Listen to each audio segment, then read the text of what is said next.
Class 10 आपके पास first chapter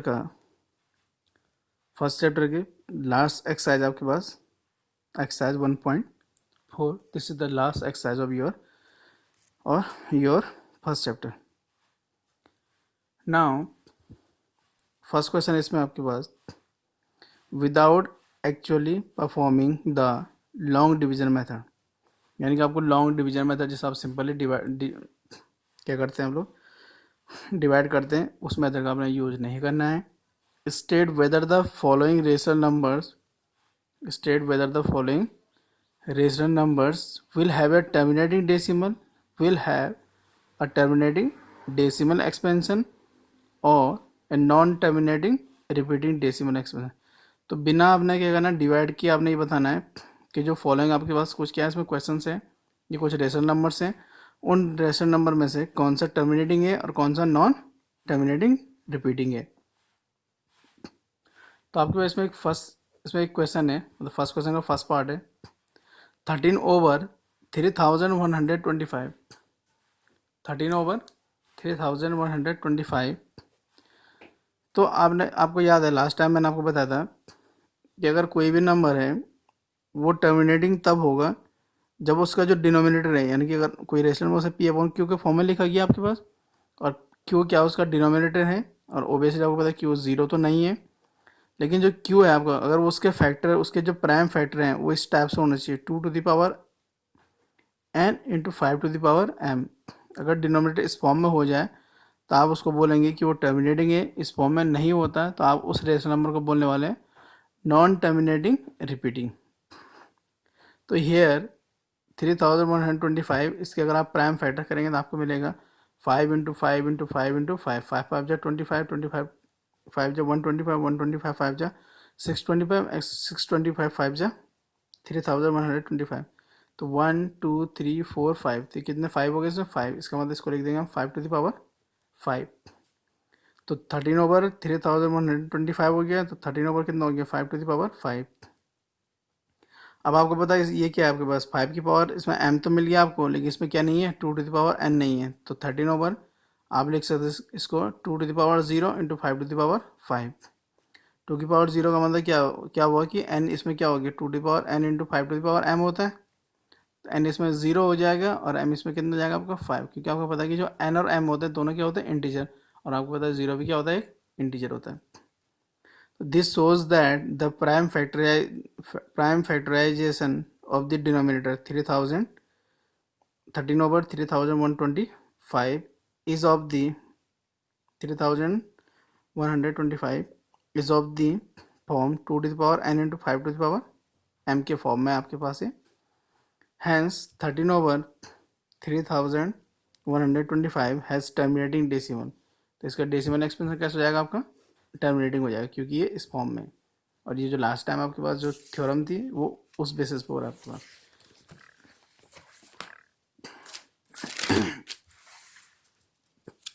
इसी में एक और पार्ट है, इसी फर्स्ट क्वेश्चन में आपके पास उसको है थर्ड पार्ट है 64/455. 64/455 है.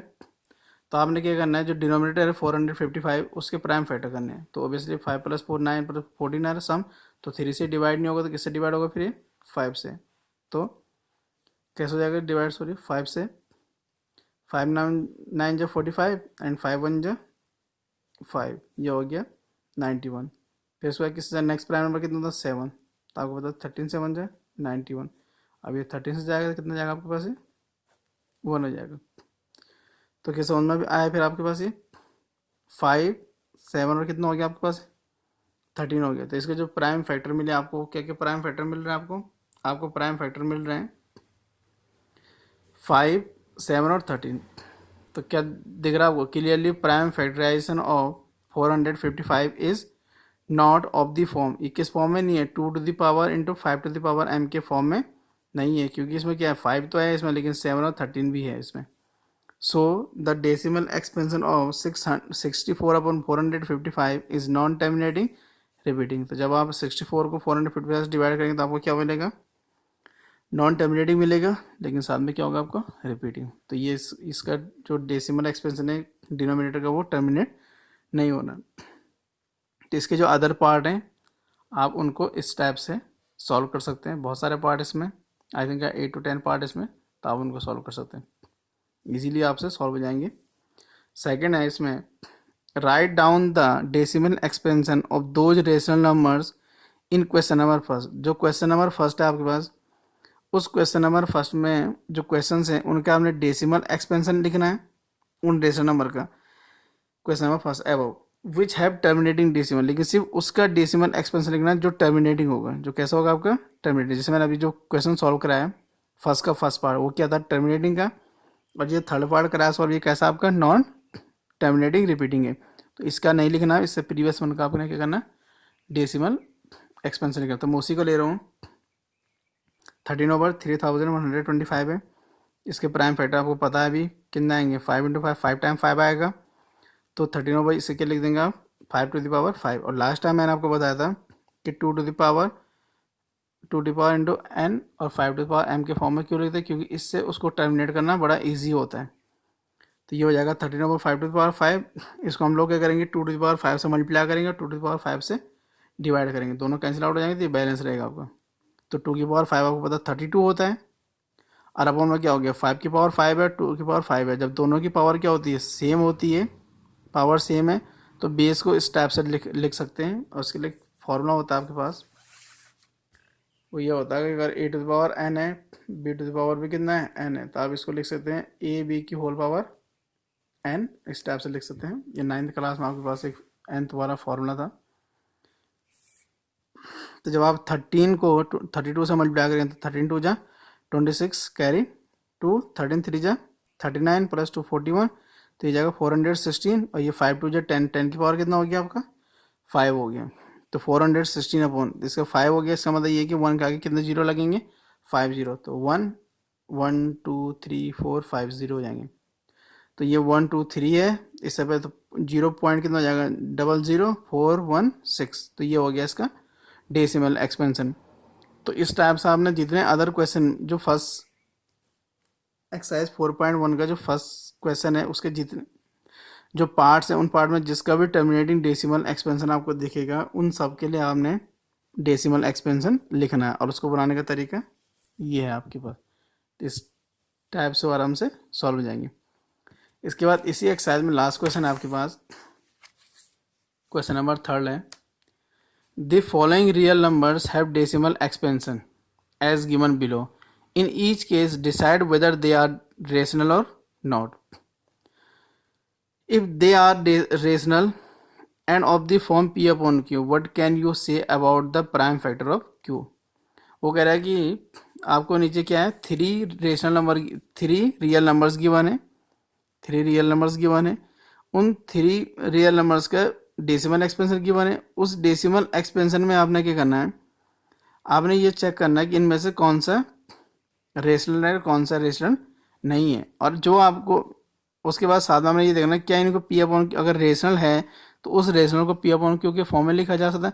जब हम उसको p अपॉन q के फॉर्म में लिखेंगे तो जो उसका डिनोमिनेटर है q, जो इसका डिनोमिनेटर q, वो उसके जो प्राइम फैक्टर होंगे वो किस फॉर्म में होने वाले, ये सब आपने बताना है इस क्वेश्चन में। तो फर्स्ट क्वेश्चन है 43.123 45 6 7 8 9। सेकेंड है 0.120 1 2 0 0 1 1 2 0 0 1 2 0, और उसके आगे फिर से 3 0, और ये डायरेक्ट चलता रहेगा आपका। तीसरा आपके पास 43.123 4 5 6 7 8 9, और इस पूरे के ऊपर क्या आपके पास 12 है। तो फर्स्ट क्वेश्चन देखते हैं 43.123 है, 4 5 है, 6 7 8 9 है।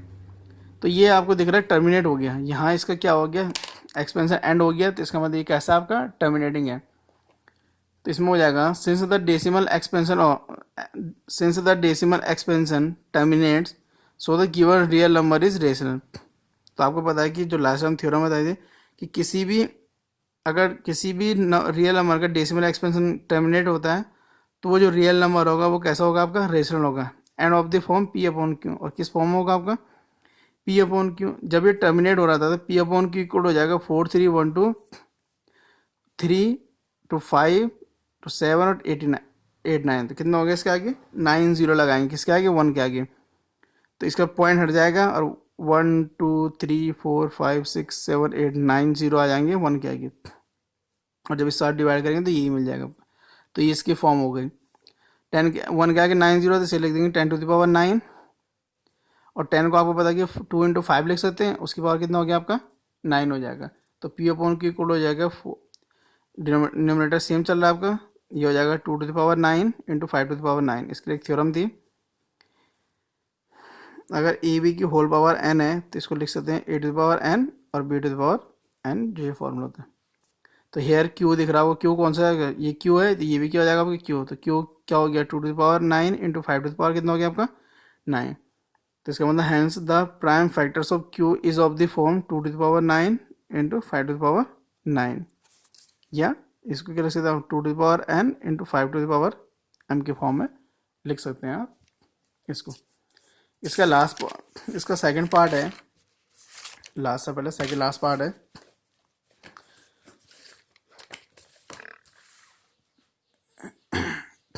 जीरो पॉइंट 123 क्वेश्चन था, आपको ये दिख रहा होगा क्लियरली, ना तो ये क्या हो रहा है टर्मिनेट हो रहा है, ये इनफाइनाइटली चल रहा है, और साथ में ना ही इसका जो डेसिमल एक्सपेंशन है वो कैसा आपका रिपीट हो रहा है, यानी कि वो ये क्या आपके पास नॉन रिपीटिंग है, नॉन टर्मिनेटिंग है, और साथ में क्या नॉन रिपीटिंग भी आपका।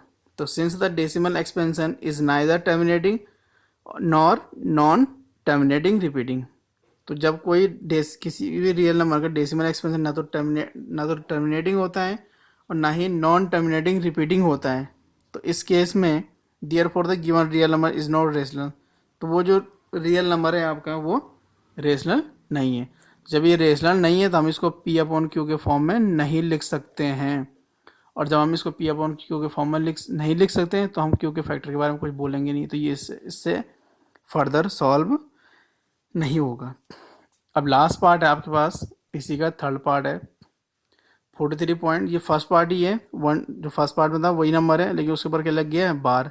इसका मतलब 1 2 3 4 5 6 7 8 9, तो इसमें दिख रहा होगा आपका ये क्या हो गया बार लग गया, तो ये क्या हो गया आपका नॉन टर्मिनेटिंग रिपीटिंग हो गया आपका।